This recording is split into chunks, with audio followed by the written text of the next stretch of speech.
Démocratie et population pris au pluriel, c'est le thème de ce débat. Avec moi pour en débattre, M. Ephraim Mafoula, il est acteur politique, président du Parti des souverainistes. J'ai M. Frunzila Malembe, société civile, activiste et communicateur.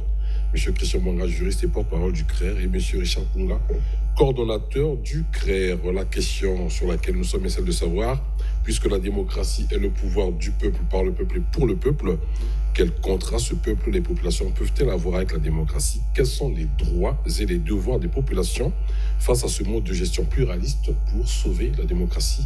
Monsieur Christian Bouanga, vous n'avez pas parlé, c'est à vous la parole. Les devoirs du peuple sont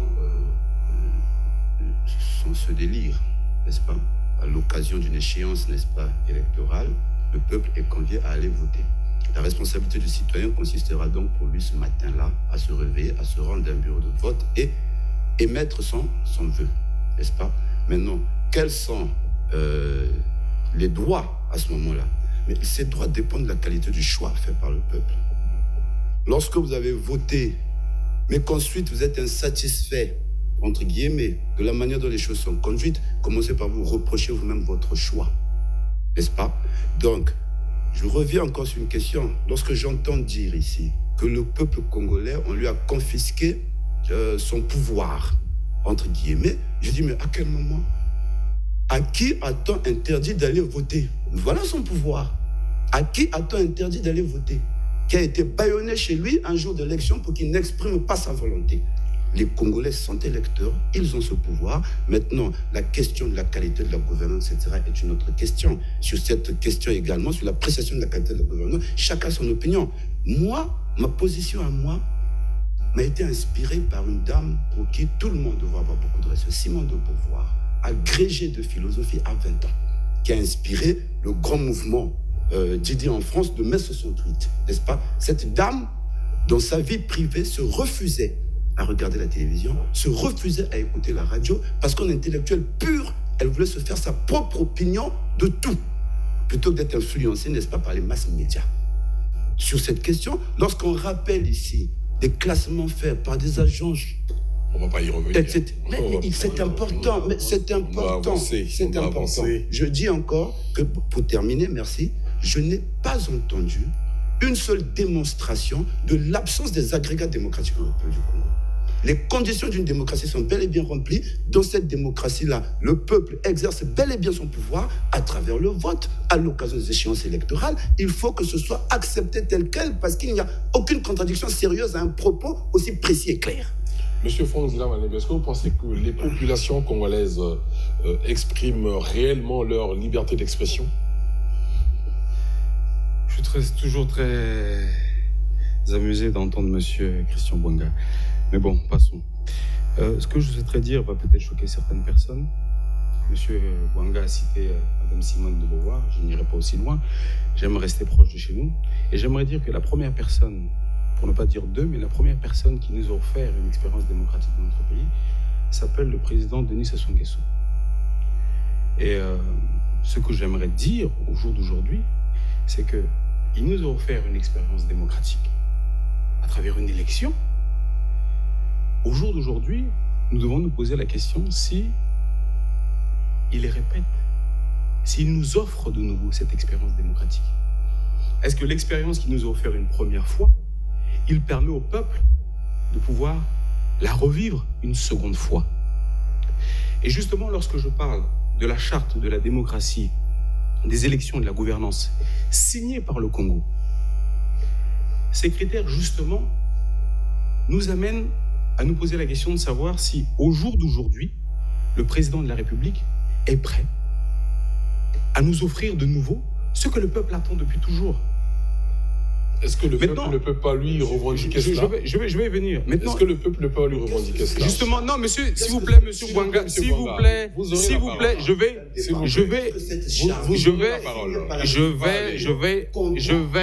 Vous aurez la parole, monsieur Bouanga. C'est là. Monsieur Nzila a la parole. Oui, mais monsieur Bouanga. Monsieur Bouanga. L'exposition de cette charte. Voilà la démonstration à laquelle je souhaiterais que l'on avance. Il va arriver. N'est-ce pas? La parole pas du petit assisme inutile pour vous rappeler. Monsieur Nzila, allez-y.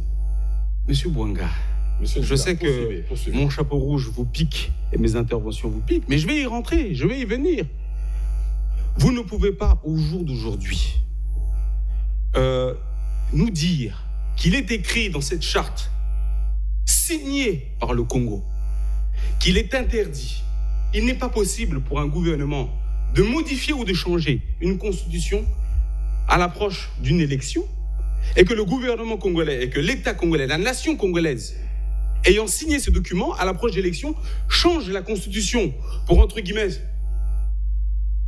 vous savez ce que veut dire la souveraineté. Mais attendez, non, monsieur, vous m'avez demandé un critère. Vous m'avez demandé un critère. Il est écrit noir sur blanc sur cette charte. Donc, au motif de cette charte, la République du Congo devait renoncer à sa souveraineté. Mais la République du Congo signe. Et alors? Signe. Et alors? Mais vous ne pouvez. J'ai affaire à un juriste. Changer d'avis. J'ai affaire à un juriste. Qu'est-ce qui vous empêche de changer d'avis? J'ai affaire à un juriste. Après la signature de cette charte, qu'est-ce qui empêche à la République du Congo de changer d'avis? Mais vous êtes anarchiste ou vous êtes juriste? Qu'est-ce qui le lui empêche? Vous êtes anarchiste ou juriste? La République du Congo a signé une charte dans laquelle vous m'avez demandé l'un des éléments. Par quel mécanisme elle a été? La deuxième chose. Par quel mécanisme? Attendez. Non, mais la si deuxième vous chose. Attendez, s'il vous plaît. Vous m'avez demandé une chose. Vous demandez au peuple congolais de renoncer à sa souveraineté. Mais je ne demande pas au peuple. Je suis extrêmement désolé. La première expérience démocratique que nous avons, la première expérience démocratique que nous avons obtenue nous a été accordée par le président de la République actuelle. Mais c'est une très très bonne chose. Je suis désolé de votre légèreté. Mais c'est une très très bonne chose. Vous aurez la parole. Mais nous sommes très heureux. Je vous repose la question. Ce que nous souhaitons, c'est que le président de la République ne devienne plus un homme fort, mais un homme grand. Pour vous, être démocrate, mais ce n'est pas pire. Il a été démocrate parce qu'il a Monsieur Bouanga, est-ce qu'on peut retenir vous souhaitez avoir un débat intellectuel. Je m'appuie sur des arguments concrets. Monsieur Ndila, s'il vous plaît. Vous n'avez aucune maîtrise. Monsieur le coordonnateur. Monsieur Bouanga semble être dépassé. Monsieur le coordonnateur. Monsieur Bouanga est à court d'arguments. Il m'a demandé des arguments. Je lui en donne. Quel argument vous avez? Monsieur Bouanga. Monsieur Bouanga, s'il vous plaît. Quel argument vous avez? Monsieur Bouanga. Vous flirtez avec l'intégrité. La démocratie, c'est aussi savoir écouter les autres. Parce que si vous ne savez pas qu'une souveraineté est au-dessus de tout, mais je suis désolé, il faut bien qu'on vous le rappelle. Monsieur Bouanga, monsieur le coordonnateur a la parole. Au vu de tout ce qui se dit, il n'y a rien de problème. Mais comment est-ce que les populations, elles, peuvent faire pour sauver la démocratie? Il y a un problème sur ce plateau. Oui. Alors, comment les populations peuvent-elles faire pour sauver cette démocratie? Vous savez que... Parce qu'on ne fait qu'accuser le politique, mais de l'autre côté, la population. Attendez, monsieur Foucault. Je vous en prie. Fox TV jouit d'une grande... j'allais dire un bon audimat au niveau des populations. Donc, si on vient ici, il faut qu'on apprenne à châtier son langage. J'allais dire que ça devait même être un espace de sacralisation du verbe. Pour le respect de nos téléspectateurs, il faut qu'on puisse mesurer nos propos. Parce qu'on assiste à un pugilat. Nous, au niveau du CREI, nous ne sommes pas venus ici en qualité de turiféraire pour dire, bon, nous soutenons tout ce que fait le pouvoir, c'est bien, bon, il n'y a pas de choses à reprocher au pouvoir. Et nous ne venons pas également non plus dans une posture de procureur pour venir faire le procès. J'ai entendu monsieur Nzila dire que le président nous a servi la démocratie. Mais c'est bien, mais la démocratie, on marche. Si on a des choses à reprocher, il faut qu'on dise pourquoi. Mais si on est de la société civile, on doit apporter des propos alternatifs à l'action du gouvernement. C'est ce que je fais. Il ne faut pas qu'on se mette seulement dans une posture de celui qui dénonce un négativisme tout craint, un nihilisme à tout va, c'est pas possible. Il faut apporter pour que le gouvernement prenne la société civile comme une source d'inspiration. Oui, monsieur le coordonnateur, maintenant, quel rôle peut jouer la population pour sauver cette démocratie? Mais la population, c'est un contrat. C'est là où vous avez glissé. Vous avez posé le problème en termes de contrat. Mais tout à fait, c'est un contrat. Donc c'est le peuple qui signe un contrat à travers le vote. Tout à fait. Si on prend juste ce versant. Tout à fait, c'est un contrat. Voilà, pour avoir les dirigeants. Et il y a un problème de responsabilité. Donc la démocratie ne va pas seulement être appropriée au niveau au niveau des populations, c'est entre les gouvernants et les gouvernés. Il y a un contrat qui est là. Voilà, donc c'est un contrat. Voilà. Et pour sauver ce contrat, qu'est-ce qu'il faut faire, monsieur le souverainiste? Pour sauver le contrat, il faut l'effectivité et la démocratie. Il n'y a pas autre chose. Monsieur Mafoula. Je reviens encore sur la définition, rapidement, pour qu'on comprenne exactement de quoi il s'agit. Parce que j'ai quand même l'impression qu'on risque de sortir de la thématique du débat et pour aller dire autre chose. Et je demande également à mes deux frères qui sont ici qu'on respecte ceux qui nous suivent.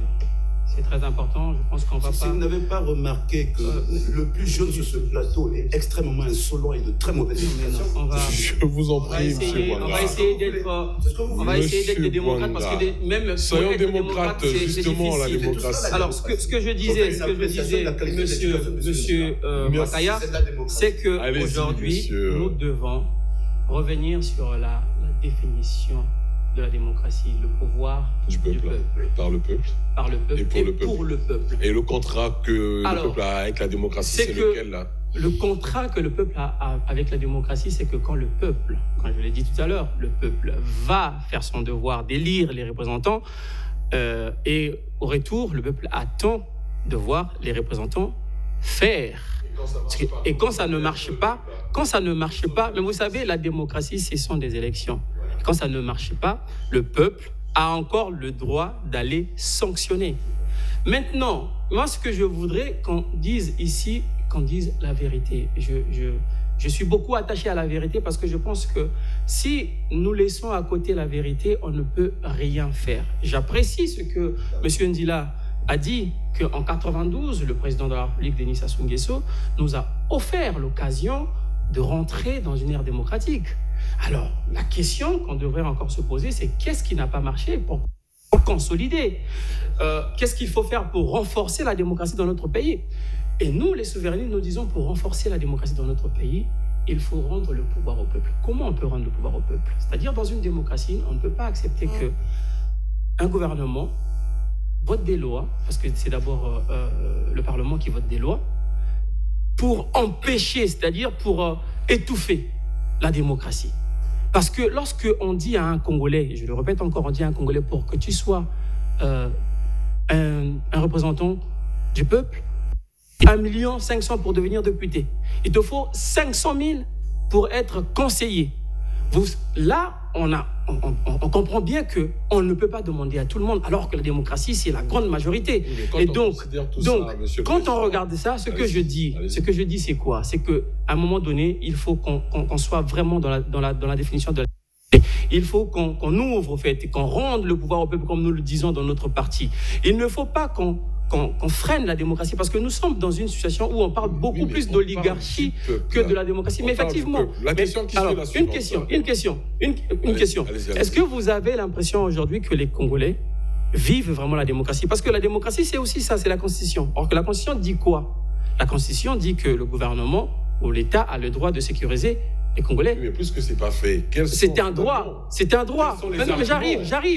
C'est un droit. Quels sont les arguments? Mais les arguments, j'arrive. À la disposition des populations pour exercer vous n'allez pas me demander les arguments si on ne s'explique pas sur ce qui ne va pas. On a compris que ça ne va pas. Non. Que le peuple est lésé selon vous. D'accord. Mais alors, quels sont les arguments à la disposition des populations pour exercer et jouir de ces droits? Mais je le dis, aujourd'hui, lorsqu'on organise des élections, il faut organiser des élections libres et transparentes. Parce qu'on ne peut pas faire un semblant de démocratie, on ne peut pas être dans la démocrature et dire que non, bon, les gens vont aller voter pour que ça change. Non, il faut qu'on laisse la possibilité aux populations d'élire, et quand la population décide et qu'on respecte la décision de la population. Merci. Monsieur Ndila, quels sont les arguments à la disposition des populations pour exercer leurs devoirs et jouir de ces droits aux dirigeants dans l'optique du respect de ce contrat social? De quoi dispose la population pour ramener, qu'on le veuille ou pas, la démocratie à son vrai sens au Congo? Ce que je vais vous dire, sans doute faire plaisir à M. Bouanga, et va sans doute faire plaisir à un certain nombre de personnes qui considèrent que la situation africaine est une situation particulière. La situation congolaise est une situation particulière. Je vous demande de faire une analyse fondamentale, une analyse profonde. Sortons, je dirais, de la bien-pensance. Observez notre arène politique. Je suis activiste, je suis de la société civile. Observons notre arène politique. La majorité l'ensemble des partis politiques. Posons-nous la question, sur quelle base ils se fondent?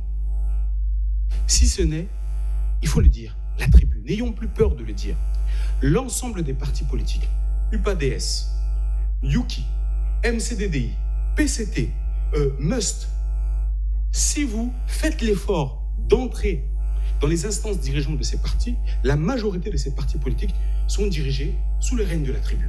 L'ensemble des gens qui forment ces partis sont proches ethniquement du leader de ce parti politique. Maintenant, la question qu'il faut se poser, et les intellectuels qui me regardent vont dire, mais M. Franck Nzila valide les thèses de M. Inès Ampéa. Je ne dis pas ça. Je dis juste une chose fondamentale.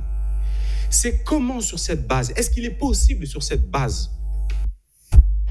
d'opter pour une démocratie telle que nous la connaissons à l'international? Alors, je vous rappelle une chose, que même les partis politiques font partie de cette population plurielle. Quels sont les arguments à la disposition des populations plurielles pour ramener la démocratie, la vraie démocratie au Congo, y compris les partis politiques qui font partie de cette population? Je vais dire quelque chose qui va encore choquer énormément de gens qui nous regardent.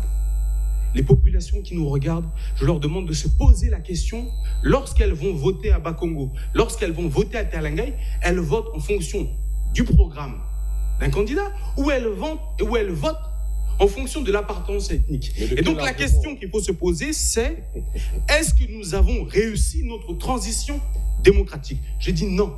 Et c'est pour ça que la faute. À qui la faute?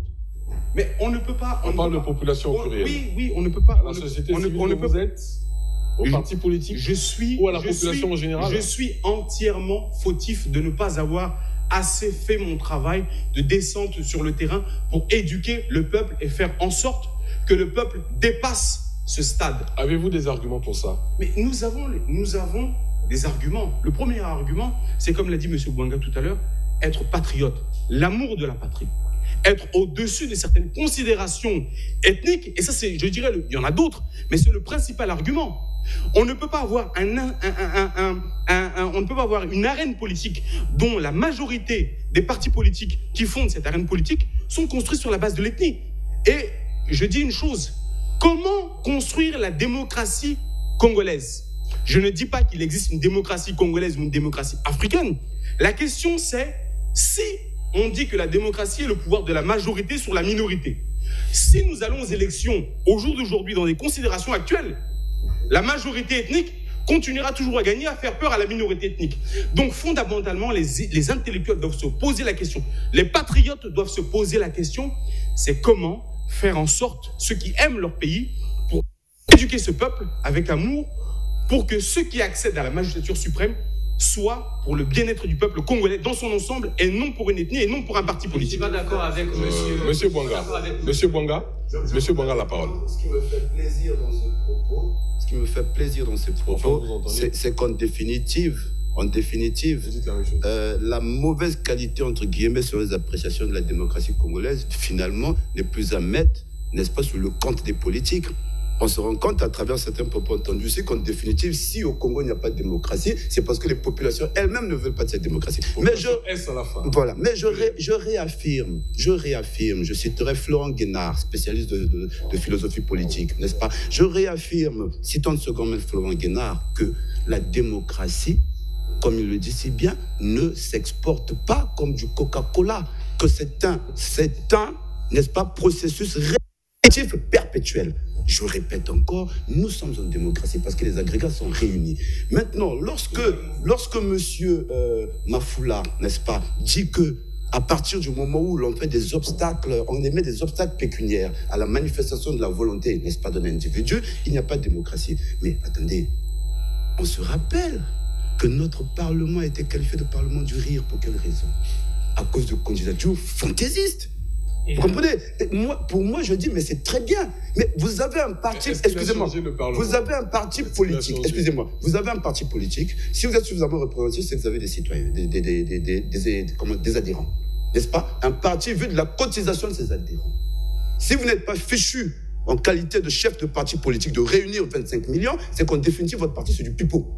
N'est-ce pas? Il s'agit il s'agit, n'est-ce pas, je n'aggrave pas la situation, je donne mon point de vue. Ce n'est pas parce que je ne partage pas le vôtre que j'aggrave ma situation. Je vous dis, un parti politique responsable, je ne vois pas en quelle difficulté il aurait à travers, n'est-ce pas, la contribution de ses électeurs à réunir la somme nécessaire à la constitution de cette caution.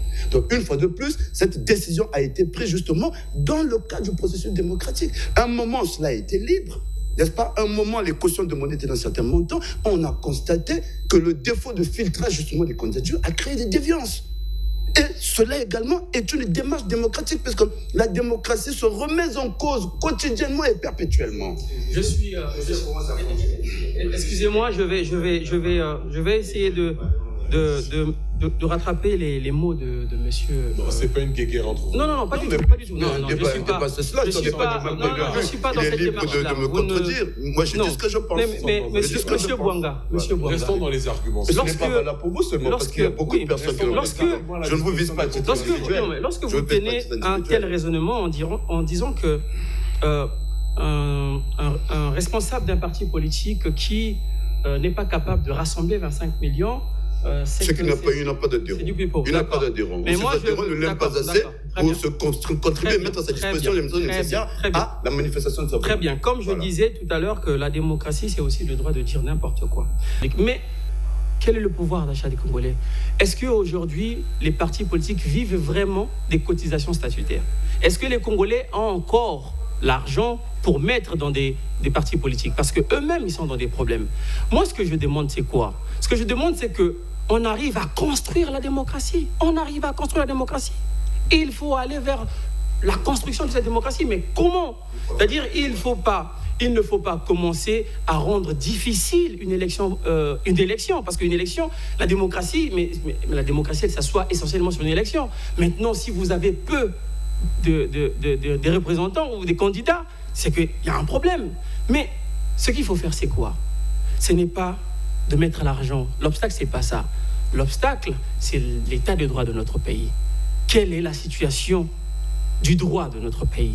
C'est-à-dire qu'il faut qu'on arrive à respecter le droit. Parce qu'on ne peut pas séparer démocratie et état de droit. C'est inséparable. On peut réussir la démocratie si on arrive à une instauration de l'état de droit. Donc, moi, ce que je demande ici, c'est qu'on comprenne une chose. C'est qu'aujourd'hui, les Congolais doivent... Parce que, regardez, moi, je suis président d'un parti politique, les souverainistes. Aujourd'hui, nous parlons de notre vision. Mais il peut y avoir un Congolais qui n'a pas beaucoup d'argent, qui a aussi des belles idées pour notre pays, pour construire notre démocratie. Mais s'il veut être conseiller et qu'on lui demande, il faut apporter 500 000. Il n'a pas 500 000. Vous cassez là les rêves, vous cassez là les bonnes idées, donc vous cassez même la démocratie. Nous allons du côté du coordonnateur. Finalement, on comprend que les populations, en général, n'ont pas d'argument pour sauver la démocratie au Congo. Que vous soyez parti politique, société civile ou simple monsieur. Monsieur Nzila, tout à l'heure, c'est là où je suis d'accord avec lui. Vas-y. Il parlait du poids de l'ethnocentrisme, qui est un frein également pour la démocratie, pour la construction de la démocratie. Mais c'est là où je l'interpelle lui-même en tant que représentant de la société civile. Heureusement qu'il a reconnu lui-même qu'ils ne fournissent pas beaucoup d'efforts dans la sensibilisation, dans la formation. Parce que quand on dit qu'il y a le poids de l'ethnocentrisme, au fond, les lecteurs, on ne vit que les lecteurs parents. Ce sont les parents qui votent. Or, on veut qu'à terme, on puisse avoir des électeurs citoyens. Mais la citoyenneté à construire. C'est pas seulement de façon verbale, il faut construire la citoyenneté. La société civile a son rôle à jouer. Et vous, vous êtes du cercle de réflexion républicaine. Oui, effectivement, société civile. Oui. Justement, quelles sont les solutions que vous proposez? Mais je vous ai dit qu'on doit construire la citoyenneté. La citoyenneté. Monsieur Zila? Oui, mais... Oui. C'est que nous avons vécu une expérience démocratique qui nous a été offerte par le président de la République actuelle. Je vais citer son nom, M. Denis Sassou Nguesso, nous a offert la seule expérience démocratique que nous connaissons. La question c'est pourquoi cette expérience démocratique ne se répète pas.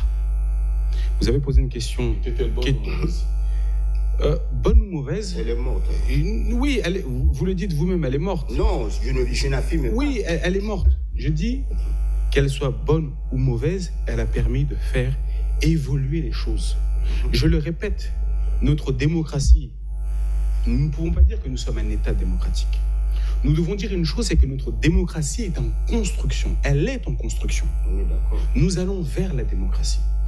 Je tiens à dire qu'il y a certains organes qui ont été mis en place pour pouvoir faire en sorte que cette démocratie vive.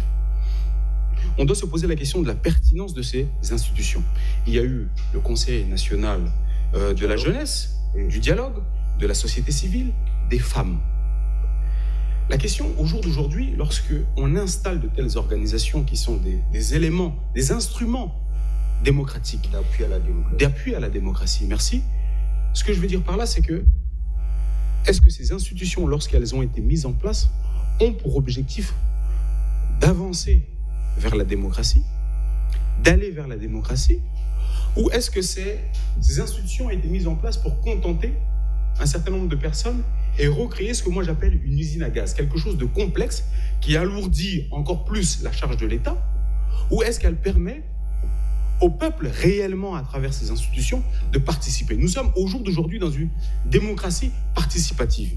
Nous, à un moment de notre vie politique, nous allons élire des députés qui ont pour objectif de nous représenter. Nous participons, des élus nous représentent et normalement font vivre notre espace démocratique. Ce que je souhaite dire et qui est fondamental... En 30 secondes, parce qu'on a plus de temps. Oui, en 30 secondes. Je suis désolé que M. Bouanga soit parti fâché. Ce que je dis, pour peut-être apaiser un peu les choses, et je continue à le dire, nous allons vers la démocratie. Au jour d'aujourd'hui, les différents scandales que nous avons vécus, la pression au niveau du FMI, les scandales de la SNPC, etc., sont au jour d'aujourd'hui les conséquences d'une mauvaise vie démocratique. Le peuple, son rôle aujourd'hui, le peuple qu'il a à jouer, malheureusement, on prend des exemples. Nous allons au Soudan, nous avons un exemple. Nous allons en Tunisie, nous avons un exemple. Nous allons au Burkina Faso, nous avons des exemples. Un jour ou l'autre, cette pression fera que le peuple, de façon inconsciente, jouera son rôle et fera en sorte de créer un contre-pouvoir qui fera que la démocratie s'installe de façon définitive. Merci. Le devoir du peuple, c'est effectivement celui-là, jouer un contre-pouvoir pour que ceux qui se considèrent étant capables de diriger la nation soient, entre guillemets, contre-régulés, régulés par un contre-pouvoir qui est le peuple. Il n'y a que comme ça que la démocratie fonctionne. Merci beaucoup, Monsieur le Président, pour la conclusion. Je rappelle qu'il y a deux éléments fondamentaux en matière de démocratie. C'est la compétence de suggestion et puis la compétence de participation. Monsieur Nzila l'a reconnu. C'est vrai que du point de vue architectural, tout y est. Société civile, ça ne s'appelle pas c'est conseil consultatif. Il y a le conseil consultatif de la société civile et des organisations non gouvernementales. Il y a le conseil consultatif de la jeunesse, conseil consultatif de la femme, conseil consultatif des personnes vivant avec handicap, conseil consultatif des sages et notabilités traditionnelles. Mais tout ça, c'est pour que toutes les composantes de la société participent. C'est un modèle intéressant. Hein? Je suis d'accord avec lui, si c'est bien appliqué, malheureusement, le remède de la démocratie, c'est l'effectivité. Il faut qu'on applique les choses telles que les textes le prévoient. Si c'est bien appliqué, mais ça peut être même une source d'inspiration pour d'autres pays. Merci beaucoup, Monsieur le Président Euphrem. En 30 secondes. Oui, moi, ce que je voudrais dire, c'est que il y a des bases de la démocratie. Nous organisons des élections, nous avons la Constitution. Tout ce que je demande à ceux qui nous gouvernent aujourd'hui, c'est le respect de ce livre. Et à la population, vous demandez quoi? Et à la population, je leur demande de ne pas lâcher prise. À la population, je leur demande d'aller toujours exprimer leur citoyenneté. Et surtout, ce que je demande à ceux qui nous gouvernent aujourd'hui, c'est qu'à un moment donné, pour avancer, il faut prendre en considération les décisions prises par le peuple. Parce que, comme je le dis, il faut pour nous rendre le pouvoir au peuple. Quand il décide, il faut qu'on accepte la décision du peuple. Ça peut aider pour renforcer la démocratie de notre pays. Merci beaucoup. Démocratie, population plurielle était le thème de ce débat. Avec moi, M. Euphrem Mafoula, acteur politique, président du parti Les Souverainistes, M. Franck Nzila Malembe, société civile, activiste et communicateur, M. Richard Punga, coordonnateur du Cercle de réflexion énergie républicaine, et M. Christian Bouanga, juriste, qui malheureusement a quitté le plateau pour des raisons qui lui sont propres. Fin de cette émission. Mesdames et messieurs, merci et au prochain débat.